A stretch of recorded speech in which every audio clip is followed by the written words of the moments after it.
दोस्तों, स्वागत है आप सभी का हमारे इस YouTube चैनल स्टडी सेक्शन में। आज हम सामाजिक विज्ञान का कुछ वीवीआई ऑब्जेक्टिव क्वेश्चन देखेंगे जो बिहार बोर्ड मैट्रिक परीक्षा 2021 के लिए काफ़ी महत्वपूर्ण है। दोस्तों, अगर इस बार आप मैट्रिक परीक्षा 2021 का एग्ज़ाम देने वाला है तो इस वीडियो को शुरू से अंत तक ज़रूर देखें। तो चलिए वीडियो को शुरू करते हैं। देखिए, पहला प्रश्न कहता है, तो जल्दी से वीडियो को लाइक कर दीजिए। अगर चैनल पर नए हैं तो चैनल को भी सब्सक्राइब कर लीजिए। चलिए वीडियो को शुरू करते हैं। देखिए, पहला प्रश्न कहता है, भारत उपभोक्ता संरक्षण अधिनियम की घोषणा कब हुई? यानी भारत में जो है उपभोक्ता संरक्षण अधिनियम की घोषणा कब की हुई? तो इसका सही आंसर है ऑप्शन ए, यानी 1986 में जो है भारत उपभोक्ता संरक्षण अधिनियम की घोषणा की गई। चलिए उसके बाद देखिए दूसरा प्रश्न क्या कहता है।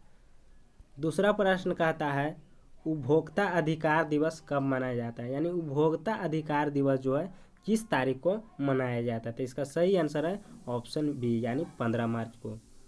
चलिए उसके बाद देखिए तीसरा प्रश्न क्या कहता है। तीसरा प्रश्न कहता है, भारत में सहकारिता आंदोलन का प्रारंभ कब हुआ? यानी भारत में जो है सहकारिता आंदोलन का प्रारंभ किस वर्ष किया गया? तो इसका सही आंसर है ऑप्शन ए, यानी 1940 ईस्वी में जो सहकारिता आंदोलन को शुरू किया गया था। चलिए उसके बाद देखिए चौथा प्रश्न क्या कहता है। चौथा प्रश्न कहता है, इनमें से कौन सी बहुराष्ट्रीय कंपनी है? यानी जो कह रहा है इनमें से कौन सी जो है बहुराष्ट्रीय कंपनी का एक उदाहरण है? तो इसका सही आंसर है ऑप्शन डी, यानी तीनों जो है बहुराष्ट्रीय कंपनी का एक उदाहरण है। चलिए उसके बाद देखिए पांचवा प्रश्न क्या कहता है। पांचवा प्रश्न कहता है, भारतीय रिजर्व बैंक की स्थापना कब हुई? यानी भारतीय रिजर्व बैंक की स्थापना कब हुई? यानी आरबीआई की स्थापना कब हुई? तो इसका सही आंसर है ऑप्शन बी, यानी 1935 ईस्वी में। चलिए उसके बाद देखिए छठा प्रश्न क्या कहता है। छठा प्रश्न कहता है, भारतीय अर्थव्यवस्था के प्रकार होते हैं, यानी अर्थव्यवस्था के प्रकार कितने हैं? तो इसका सही आंसर है ऑप्शन बी, यानी अर्थव्यवस्था के कितने प्रकार हैं? तो 3 प्रकार। चलिए उसके बाद देखिए सातवां प्रश्न क्या कहता है। सातवां प्रश्न कहता है, फूट डालो और राज करो की नीति अपनाई। यानी फूट डालो और राज करो की नीति जो है किसने अपनाई थी? तो इसका सही आंसर है ऑप्शन ए, यानी अंग्रेजों ने जो है फूट डालो और राज करो की नीति अपनाई थी। चलिए उसके बाद देखिए आठवां प्रश्न क्या कहता है। आठवां प्रश्न कहता है, उपभोक्ता द्वारा शिकायत करने के लिए आवेदन शुल्क कितना लगता है? यानी जो है उपभोक्ता द्वारा शिकायत करने के लिए आवेदन शुल्क जो है कितना लगता है? तो इसका सही आंसर है ऑप्शन डी, यानी इनमें से कोई नहीं। देखिए यहाँ 1 लाख पर जो है 100 रुपया शुल्क लगता है। 5 लाख पर 200 रुपया, 10 लाख पर 400 रुपया शुल्क लगता है। चलिए उसके बाद देखिए नौवां प्रश्न क्या कहता है। नौवां प्रश्न कहता है, सन 2008 से 2009 के अनुसार भारत की औसत प्रति व्यक्ति आय कितनी है? यानी 2008 और 2009 के अनुसार भारत में जो है प्रति व्यक्ति औसत कितनी आय है?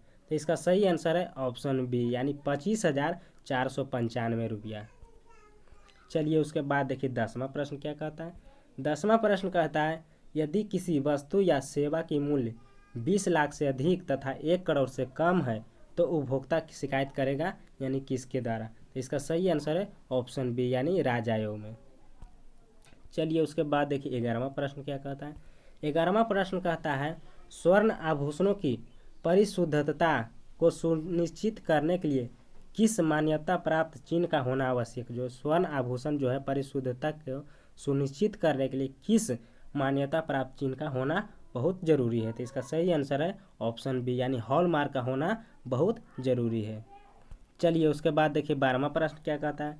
12वां प्रश्न कहता है, भारत में सहकारिता आंदोलन का प्रारंभ कब हुआ? जो भारत में जो है सहकारिता आंदोलन का प्रारंभ किस वर्ष किया गया था? इसका सही आंसर है ऑप्शन ए, यानी 1904 ईस्वी में। चलिए उसके बाद देखिए 13वां प्रश्न क्या कहता है।